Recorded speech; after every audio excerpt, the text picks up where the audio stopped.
Modern stations, brand new trains, 200 km/h through the desert, and an AI robot.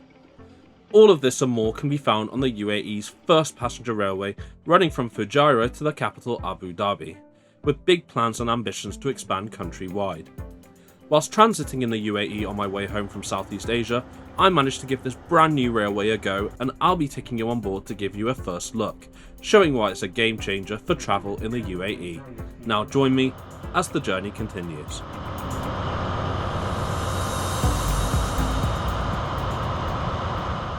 Our journey starts at Fujairah Station, located in the capital of the emirate of the same name. The station serves Al Hilal city some 5.5 kilometers away, and was opened alongside Mohamed bin Zayed city station in Abu Dhabi on 30th of June 2026, around just over a week before this video was recorded. It's relatively easy to get here by car, taxi or local bus, with Etihad Rail even providing local shuttles around the station area for those with reduced mobility or heavy luggage. A very nice touch. I think one of the things I like most about Etihad Rail is that both of their stations open so far are very efficient in terms of space usage, though they can get crowded rather easily as seen here. Staff are readily available at the kiosk here for information, and there are even ticketing facilities just behind them, but I recommend booking online or through the app in advance, as tickets have been selling out incredibly fast since the launch of Etihad Rail's passenger services. There are also a fair amount of essential shops as well to prepare you for your journey, with more on the way soon both here and at Abu Dhabi. Oh, and as if the threats of AI replacing humans in the workplace weren't enough already, you'll meet Luca when travelling to Fujairah from Abu Dhabi, an AI robot who can assist you with your journey, though I wouldn't get too worried as he was limited to just telling you to check the app. If you want to know where a station is on the map or how to get there, you just need to open the app or website for the service. Eventually, the Etihad Rail passenger network will span around 900 kilometers over all 7 of the Emirates comprising the UAE, as shown here. Currently though, there are 3 return services a day in each direction non-stop between Fujairah and Abu Dhabi, and we're on the 10:59 departure to Abu Dhabi, leaving from platform 2. Whilst boarding begins 20 minutes before departure, I'm able to head through the electronic barriers early, given I'm on a premium ticket, to gain access to the premium lounge, located 1 level below the main platforms. Despite being an open space, it's a pretty great place to relax with a vending machine, complimentary bottles of water and snacks as well. I got some strawberry cheesecake which was delicious, especially with the landscape of the Hajar Mountains in the background.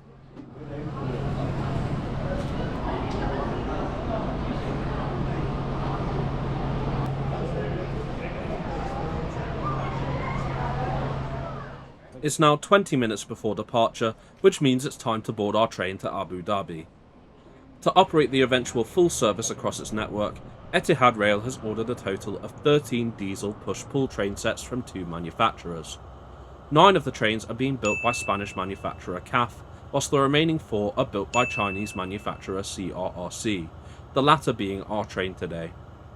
Regardless of manufacturer, both sets are designed to cope with the harsh climates experienced in the UAE. Each set is capable of 200 km/h and is formed of 7 vehicles each, featuring a power car at each end and 5 passenger coaches. 4 of these are comfort or economy coaches, and 1 is premium, the first class equivalent. This will always be in carriage 1, which is at the front of the train in the direction of Fujairah and the rear of the train in the direction of Abu Dhabi. I do like the silver livery and sleek appearance of these trains, even with the ADNOC advertising vinyl on the rear power car. What are your thoughts on it? Each carriage on the CRRC push-pull sets offer full level boarding thanks to the gap fillers here, which is something many trains elsewhere in the world fall flat on. Admittedly, it was a bit confusing when boarding finding my seat, as the number direction isn't well signposted, but I got there eventually. Premium class is laid out in a 2x1 configuration, mainly consisting of airline style seats, though there is 1 pair of table seats in the middle of both seating areas. As part of the introduction of Etihad Rail, tickets between Abu Dhabi and Fujairah in premium cost 120 Emirati dirham fixed, with between 10 to 20 Emirati dirham being available as an add-on for seat selection and increased flexibility, so I paid a total of 150 Emirati dirham as an insurance, which is still a great deal. Seat selection wasn't applicable to me as seat 37 was the only one left, which fortunately is a forward-facing window seat. We'll be heading west from Fujairah towards Abu Dhabi, running non-stop given that none of the remaining stations are open yet, which I'll come back to later. Our journey across the UAE will take 1 hour and 45 minutes, covering a distance of 250 kilometers or 155 miles. We depart Fujairah on time at 10:59 and with plenty of fanfare as we commence the non-stop near 2-hour ride to the UAE capital.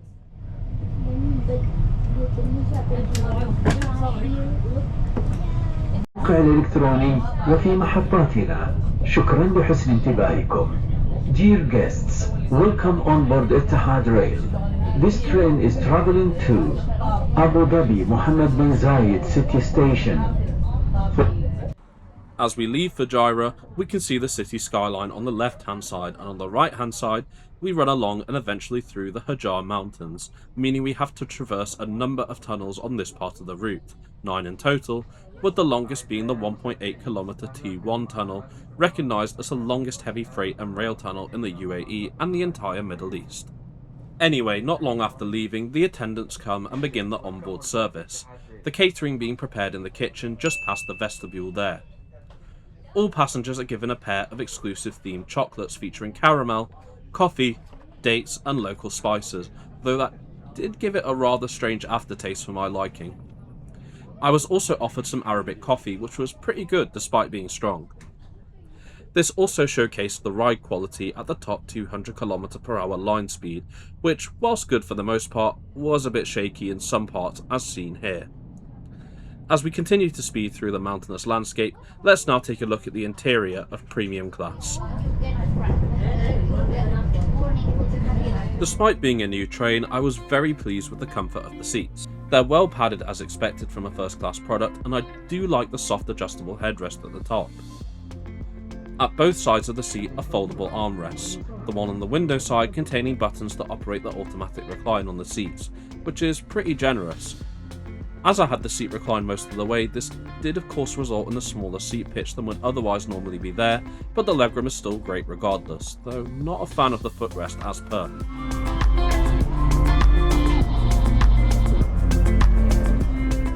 You'll find a standard 3-pin power socket along with a USB A and C socket on the window side of the seat, with another pair just in front, which is more than enough.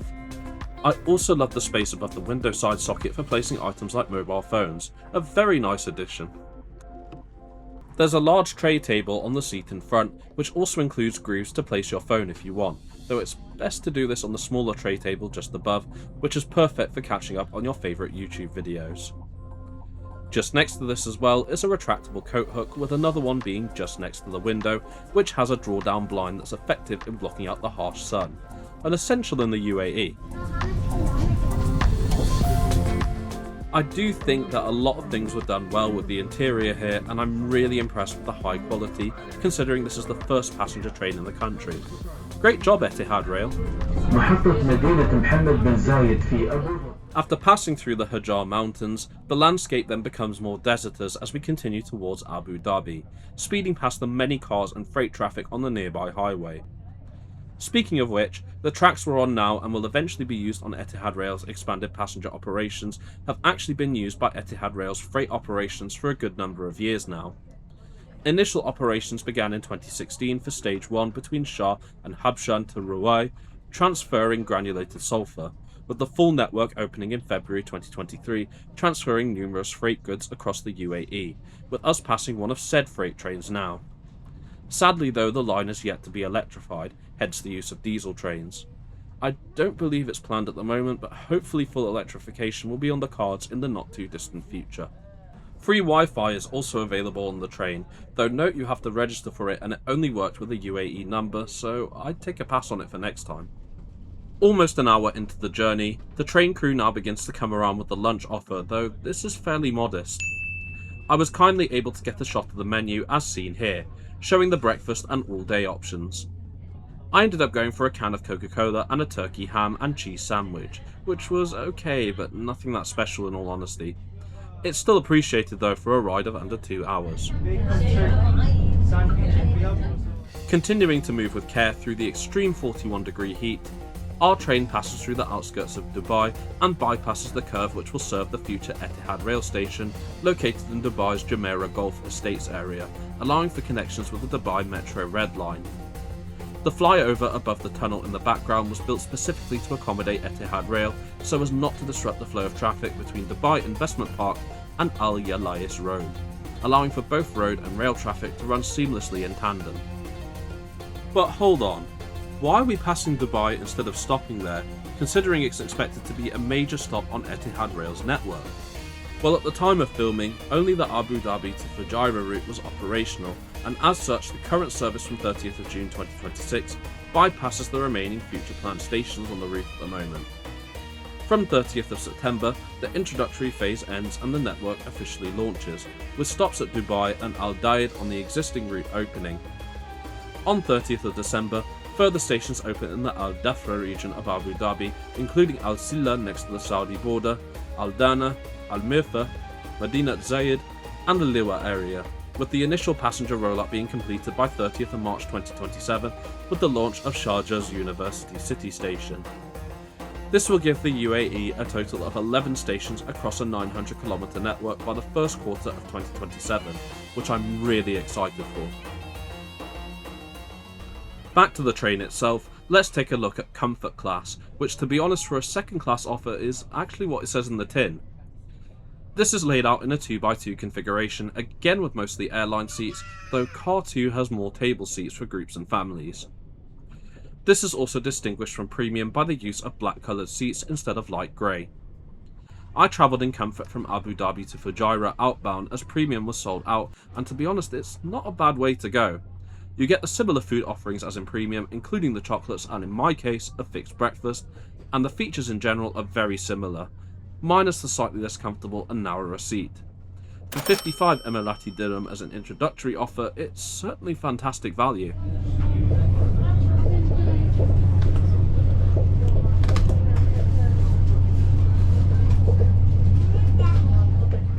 Car 3 is also where you'll find the dedicated PRM space for those with reduced mobility, alongside the wheelchair accessible toilet in the vestibule.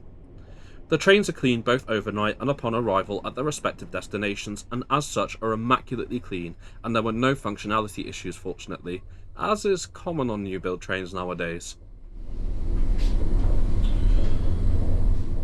The same could be said for the standard toilet, which was strangely not gender segregated given there were two in the same area. Regardless, this is a lot more spacious than it looks and perfectly functional.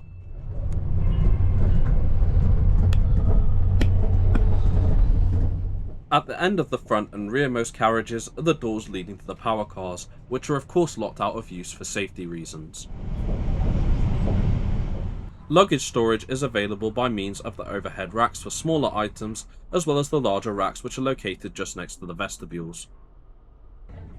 We're now passing Etihad Rail's Al Faya train maintenance facility just outside of Abu Dhabi, which is also used as a hub for their freight services as can be seen.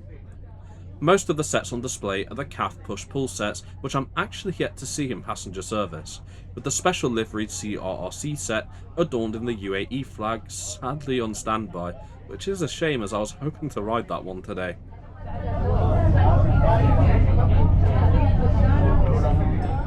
On that note, I was really pleased with Etihad Rail, in fact surprised actually. For a country's first passenger rail service, I found it to exceed my expectations, though I was a bit disappointed that the food offerings fell a bit short and the fact that such a new network is running on diesel instead of overhead wires, which I'm hoping will be resolved as the network grows and becomes more established. Nevertheless, excitement from the public is there, and the service has real potential to be a game changer for the UAE's transport system by getting more people out of cars and flights. I wish Etihad Rail the best with the future expansion. As we approach Abu Dhabi, the Dalma Mall can be seen in the background, and we pull into Abu Dhabi's Mohamed bin Zayed station a whole 2 minutes early. Brilliant!